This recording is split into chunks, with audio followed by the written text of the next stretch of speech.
America का Venezuela invasion सिर्फ drugs के इशू तक लिमिटेड नहीं था। असली वजह थी वेनेजुएला की मैसिव ऑयल वेल्थ और उसकी ग्लोबल स्ट्रैटेजिक वैल्यू।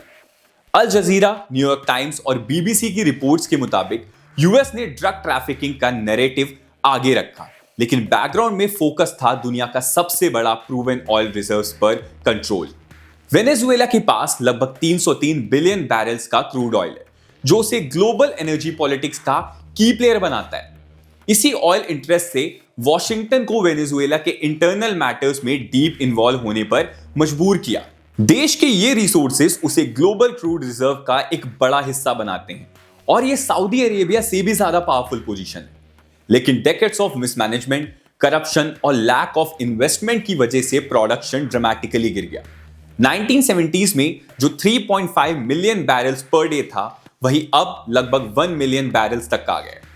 ट्रंप ने मिलिट्री एक्शन के बाद यह कहा कि यूएस वेनेजुएला को टेम्परेरीली रन करेगा, ऑयल रिजर्व्स को रीबिल्ड करने के लिए अमेरिकन कंपनीज को वहां लाएगा, जिससे कि इंफ्रास्ट्रक्चर रिपेयर हो सके और क्रूड प्रोडक्शन बढ़े।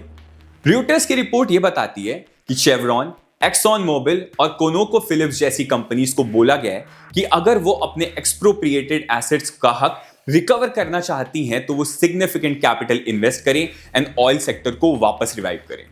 अमेरिका का ट्रैक रिकॉर्ड रहा है कि वो अपने स्ट्रैटेजिक फायदे के लिए दूसरे देशों को यूज करता है, और वेनेजुएला के साथ भी कहानी कुछ अलग नहीं रही। ये सिर्फ एक कॉन्फ्लिक्ट की स्टोरी नहीं है, बल्कि global energy politics, economic interest और पावर प्रोजेक्शन का क्लियर एग्जांपल है।